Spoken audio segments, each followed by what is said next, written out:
cuales son aquellas vías que nos permiten compartir datos o información, las cuales tienen como objetivo posibilitar la interrelación de las personas, asegurar la transferencia de datos entre computadoras, garantizar la seguridad en el cambio de mensajes, acortar las distancias entre localidades, hacer ágil una operación o la comunicación entre grupos.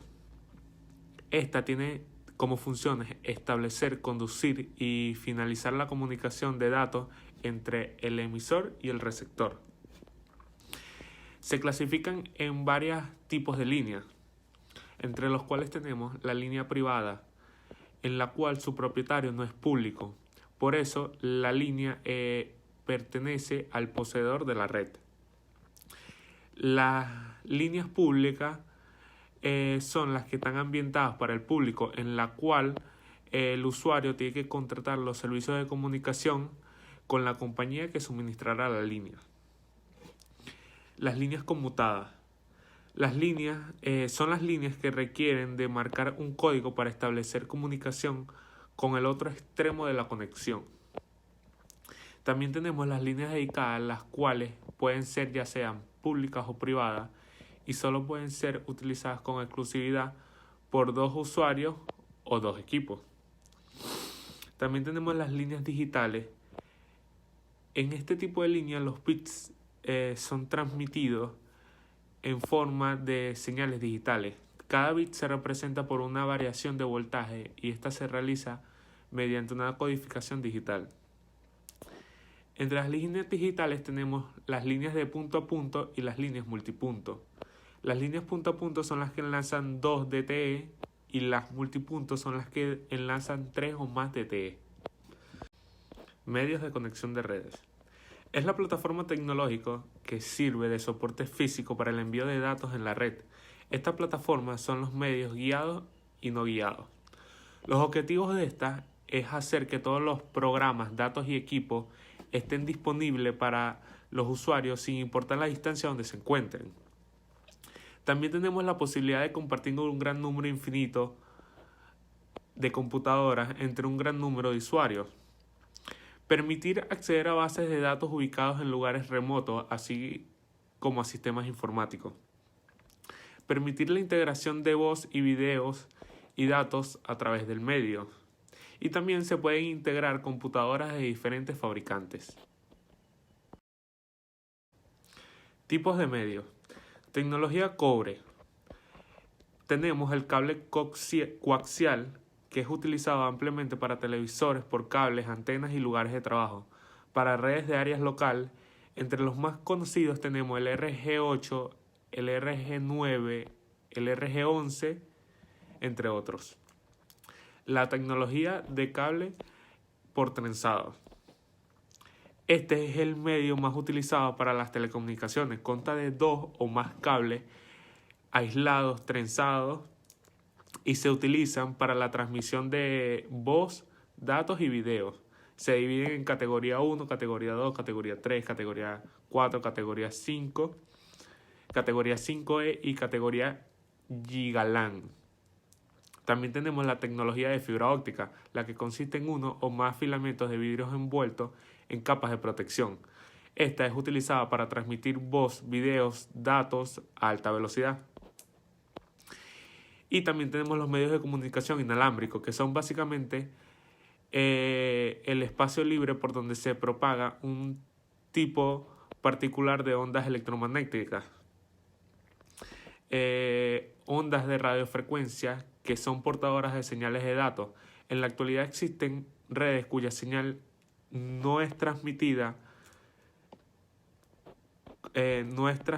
por un medio físico como el cable, sino que es radiada de una antena a través de espacios radiomodems. Tipos de cables. Cable STP y cable VTP. Estos cables son de los más antiguos en el mercado y en algunos tipos de aplicaciones es el más común. Consiste en 2 alambres de cobre o a veces de aluminio aislados con un grosor de 1 milímetro aproximado. Los alambres se trenzan con el propósito de reducir la interferencia eléctrica de pares similares cercanos. El cable par trenzado apantallado. Este va cubierto por una malla conductora que actúa de pantalla frente a interferencias y ruidos eléctricos. Su independencia es de 150 ohmios. El nivel de protección del STP ante perturbaciones externas es mayor al ofrecido por el VTP. Sin embargo, es más costoso y requiere más instalación. El cable par trenzado no apantallado, el UTP. El cable es un cable de pares trenzados más simple y empleado sin ningún tipo de apantalla adicional y con una independencia característica de 100 ohmios. El conector más frecuente con el UTP es el RJ45, parecido al utilizado en teléfonos RJ11, pero un poco más grande. Aunque también puede usarse otros como el RJ11, el DB25 o el DB11, etc., dependiendo del adaptador de red. Conectores. Hablemos en especial del RJ45. Es una interfaz física comúnmente usada para conectar redes de cableados estructurados. Ya vendría siendo la categoría 4, 5, 5E, 6 y 6A. Es parte del Código Federal de Regulación de Estados Unidos. Posee 8 pines o conexiones eléctricas que normalmente se usan como extremos de cables de par trenzado. El dispositivo RJ45 es un tipo de conector similar al conector RJ11, empleado en la telefonía. También tiene 8 posiciones, las cuales permiten insertar el cable de par trenzado en la norma TIA-EIA 568 y permite conectar estaciones de trabajo y switch, entre otros. Especificaciones de cable. Velocidad. Algunos ejemplos de las especificaciones de los cables EGNET que están relacionadas con el tipo de cable son el 10 base T, el 10 base 5 y el 10 base 2. El 10 base T. Esto se refiere a la velocidad de transmisión a 10 megabytes por segundo. El tipo de transmisión es de banda base o digitalmente interpretada. ¿Qué significan sus siglas?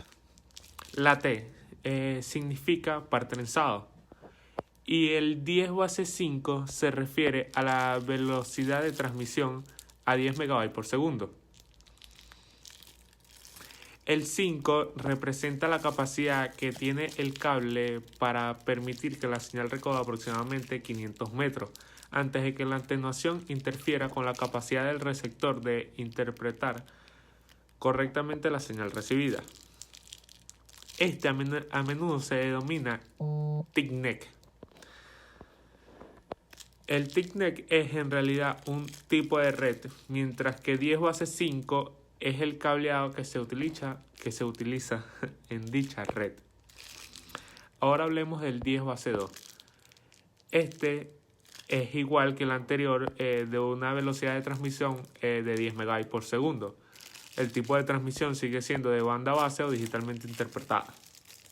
El 2 significa que se refiere a la longitud máxima aproximadamente del segmento de 200 metros por segundo, antes que la atenuación perjudica la habilidad del receptor para recibir la señal apropiadamente.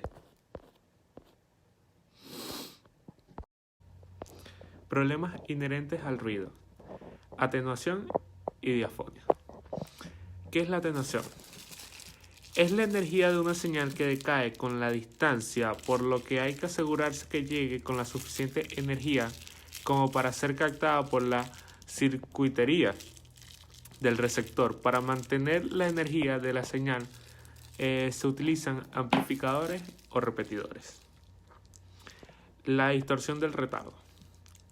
Debido a que en medios guiados la velocidad de la propagación de una señal varía con la frecuencia, hay frecuencias que llegan antes que otras dentro de la misma señal y por lo tanto diferentes componentes en frecuencia de la señal llegan en instantes diferentes al receptor. Para atenuar este problema se usan técnicas de ecualización. El ruido. El ruido es toda aquella señal que se intersecta entre el emisor y el receptor de una señal dada. Hay diferentes tipos de ruido. Existe el ruido térmico, que debido a la agitación térmica de electrones dentro del conductor, el ruido de intermodulación, que es cuando distintas frecuencias comparten el mismo medio de transmisión. Y la diafonía es aquella que se produce cuando hay un acoplamiento entre las líneas que transportan las señales y el ruido impulsivo. Se trata de pulsos discontinuos de poca duración y de gran amplitud que afectan a la señal.